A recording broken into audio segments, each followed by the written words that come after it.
Rohini natives, Jupiter is getting exalted after a decade in the sign of Cancer on June 2nd, which is going to make you a magnet for abundance. Growth in both material and emotional level is going to take place.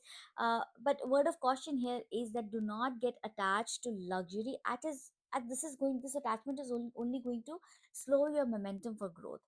Jupiter at its peak strength, when it enters into Pushya Nakshatra on June 18th, is going to be a very favorable time for you if you had a plan of launching a side hustle, or even publish your book that you have been working on, or any sort of work that you wanted to publish.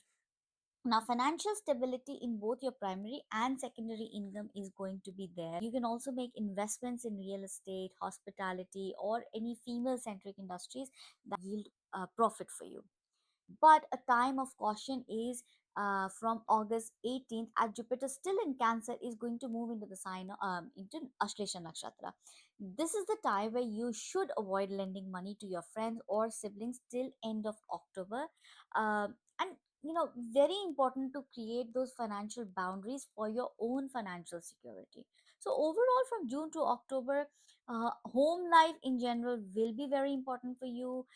You would want to bring improvement in family relationships. You would want to take some short trips to rejuvenate yourself. Now there is going to be a slight change in the flavor when from October 31st, Jupiter moves into the sign of Leo in the Magh Nakshatra. But now you would want to make tangible changes where, around the house, you would want to renovate it, or even buying a vehicle. Some of you will emotionally connect deeply with your mother. Now, this connection is going to provide healing, it's going to benefit you.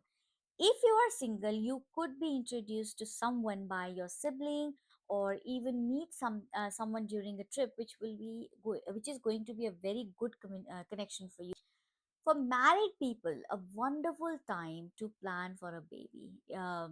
If you have been giving your partner a silent treatment due to any reason, try to communicate during this time, because Jupiter is going to help you sort things out. Now, looking at your health, do watch out for any fluid retention or hormonal shifts related issues. Here, it is important to remember that your environment is your best medicine, as your energy during this time is going to be tied to your surrounding. So declutter not only your house but also your mind. And result, when you let go of these things, or declutter yourself, it is going to give you an elevated status and recognition. Rohini